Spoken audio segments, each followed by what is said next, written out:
You were saying that a lot of the immigrants that come over to our country are the cornerstones of our country, and they do all the hard work and the cleaning jobs and all the jobs that British people tend not to want to do.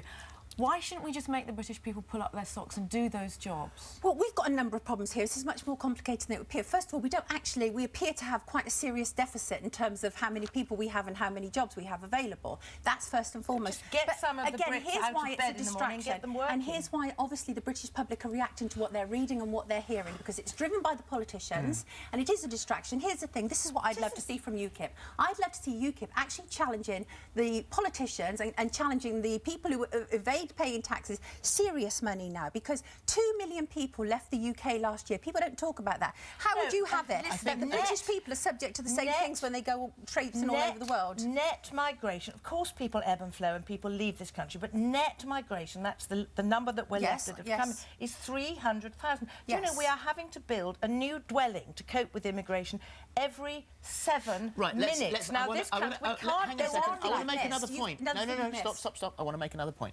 EU citizens should be treated the same as workers from the rest of the globe and would have to apply for the high-skilled migrant visa. Exactly. So that's treating people from the EU when they come into the UK. So if that's the same way, how is that possibly going to work? Apart from the fact that it's not part of the European Constitution. We've got to... You have to have freedom of movement, and if you don't have freedom of movement, we'd have to come out of the EU. That's the whole point. Cameron says that he can renegotiate and sort all this out. He can't. It's an absolute fundamental tenet of the EU that if you are a member, you have to allow complete free movement. So in that case, so you're saying the only way we can control our borders is by getting out. Then, at the moment, we're discriminating against everybody from the former Commonwealth, Canada, India. A doctor from India can't come here because a totally unskilled person from Spain wants to come. This isn't an in-out... That's an elitist. Hold on, no. This isn't an in-out of Europe debate, but what I have to say there, to counter that, is that what happens to all of the people who work within Europe from the UK?